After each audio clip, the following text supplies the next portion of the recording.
Presença é o que torna alguém vivo, o que nos torna parte do cotidiano e da vida de quem nos rodeia. Quando alguém desaparece, então, deixa os vazios, às vezes, nunca preenchidos.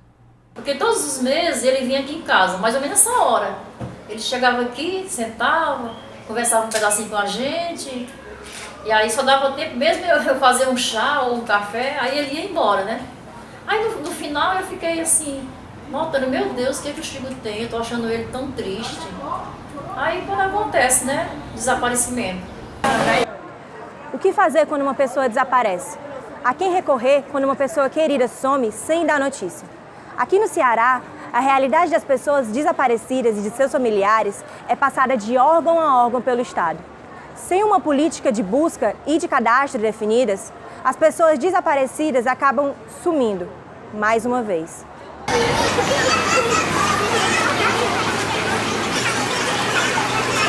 De casa há 38 anos. Foi vista a última vez. Chata, desde que cê sumiu, todo dia alguém pergunta de você. Em 2017, o Comitê Internacional da Cruz Vermelha, junto com o Fórum Brasileiro de Segurança Pública, divulgou um relatório com os dados gerais sobre desaparecimentos no Brasil. Mais de 693 mil pessoas desapareceram nos últimos 10 anos, o que corresponde a 8 desaparecimentos por hora. O Ceará não enviou os dados para o relatório e é um dos estados que não tem órgãos e delegacias especializadas em casos de desaparecimento. O que é que nós temos? Nós temos uma delegacia de divisão de homicídio. Então, essa delegacia, sempre que a gente pensa assim, se houve desaparecimento, pode ter havido um crime de homicídio. Então, é uma das possibilidades. Então, normalmente, a delegacia de homicídios, ela também ela investiga esse tipo de desaparecimento. Em estados como Santa Catarina e São Paulo, por exemplo, existem órgãos especializados para investigar casos de desaparecimento. As delegacias de investigação sobre pessoas desaparecidas acolhem parentes e orientam os procedimentos que a família deve tomar. Depois disso, segue com o passo a passo da investigação. Segundo o delegado titular da Divisão de Homicídios e Proteção à Pessoa do Ceará, Leonardo Barreto, o Estado tem projetos para a criação de uma delegacia específica para casos de desaparecimento no Estado. Nesse projeto de criação do Departamento de Homicídios, está previsto a criação da 12ª delegacia. Então, nós temos 11 atualmente e a previsão é a criação mais uma. Essa 12ª teria uma atribuição também específica. Qual seria? Que é exatamente, eu acho que o que você demandou inicialmente. Seria para cuidar dos casos de desaparecimento de pessoas. Então, seria uma delegacia específica para esses casos. Inicialmente, os casos de desaparecimento não são classificados como crime, devido à lei de ir e vir da legislação brasileira. Assim, os amigos e parentes da vítima acabam dependendo de recursos próprios para reencontrá-la. Vicença perdeu o irmão Francisco Pereira Soares há 9 anos e fez todas as buscas que conseguiu de forma independente. Ele vendia fruta na casa dele, ali na residência dele, ali na Sargento Hermínio, ali perto do Padre Andrade. E ele saiu de manhã para ir comprar as frutas que ele vendia em casa. Ele comprava lá no mercado do Carlito. E aí, na saída lá, ele não chegou em casa. A gente procurou bastante por toda parte. Eu e a família dele, meus sobrinhos, tudo procurando. A gente colocando esses panfletos nos hospitais, nas paredes dos terminais. Em toda parte a gente colocava essa fotografia dele. Agora, o que chamou mais atenção a gente foi o descaso das autoridades, né, em relação a esse desaparecimento dele, né? Porque quando a minha irmã foi lá na delegacia, eles se recusaram a dar ajuda, porque só era dado como desaparecido após 72 horas, né? Eu acho muito tempo. Já que a pessoa convive em casa e desaparece assim, não retorna, eu creio que já é um desaparecimento, né? Mas segundo eles lá, disseram que é a partir de 72 horas. E mesmo assim, após essas 72 horas, mesmo assim também não houve nenhuma ajuda da parte das autoridades, né?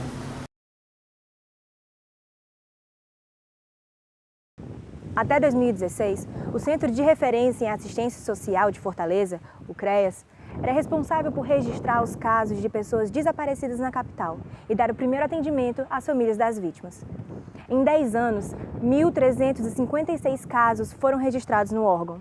No entanto, a partir de 2017, o CREAS parou de fazer esse acompanhamento e nenhum outro aparelho municipal ou estadual foi indicado para atender a demanda. Do total, 14% dos casos registrados pelo CREAS continuam sem solução. Segundo dados da Secretaria de Segurança Pública e Defesa Social do Ceará, desde 2015 foram registrados 6.550 boletins de ocorrência por desaparecimento no estado. O dado, no entanto, não corresponde ao real número de desaparecidos. A falta de informação faz com que pessoas como Daniele Freitas, que perdeu o pai por 6 anos, nem mesmo registrem oficialmente o desaparecimento. Jorge Cardoso, o pai da empregada doméstica, era alcoólatra e já passava longos períodos vivendo na rua. A minha avó começou a ir ali num programa que tem no Parque das Crianças, de desaparecida. A minha avó que sempre ia, só que nunca obteve resposta. Uma vez ela foi na delegacia, porque surgiu uma conversa que tinha encontrado um corpo, né? E ela achou a característica muito parecida com ele, mas só que infelizmente não era ele. Após 6 anos de ausência, Daniele reencontrou seu pai, por acaso. Aí, quando foi ano passado, foi no dia 7 de setembro, eu ia pra marcha, aí de repente, eu não vou mais não. Mas aí sabe, ver aquele incômodo de você ir, sem querer ir, mas que algo te levava, te induzia. Tudo bem, fui, aí de repente estou olhando assim, os alunos passarem, aí de repente eu vejo aquele homem, aí eu saio que nem uma louca correndo atrás dele. Pai, pai, pai! Aí nem ele mesmo, tava nem me reconhecendo, acho que ele tava tão bêbado. Aí ele disse, pai, sou eu, a sua filha aí. Minha filha? Você é minha filha, Daniela? É, pai!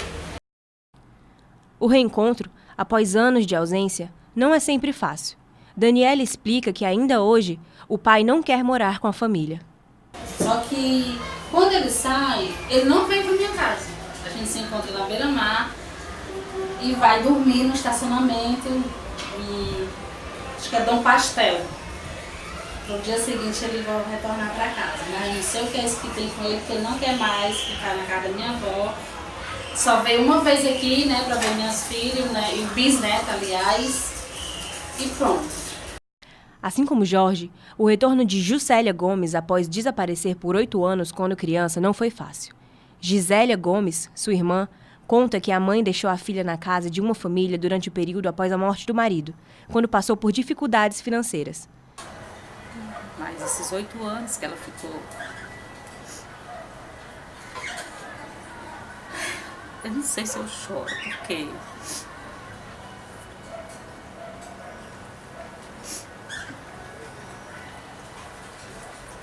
eu não consegui aceitar ela quando ela chegou.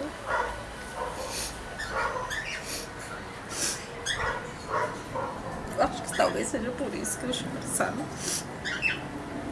Porque eu era a preferida da casa. Quando ela chegou... Acho que tanto para buscar uma pessoa, como também para cuidar das pessoas, eu acho que essas redes, o ideal é que elas possam se integrar, porque a formalidade ela nos dá a oportunidade de conseguir que um profissional veja, que o profissional possa fazer uma avaliação, né, mais técnica, e a gente poder, por exemplo, compreender melhor uma situação de adoecimento, poder orientar uma pessoa, poder encaminhá-la, inclusive, quando necessário, para um tratamento. A realidade de quem perde alguém querido é difícil desde o momento do desaparecimento, mas muitas vezes a esperança por um reencontro é maior do que a dor da ausência. E naquele tempo ela não teve apoio de ninguém para procurar ela. Não teve. Eu acho que ela foi uma guerreira, que ela nunca desistiu de procurar ela. A gente tem assim ainda uma esperança que possa um dia ele aparecer, né? E nada para Deus é impossível.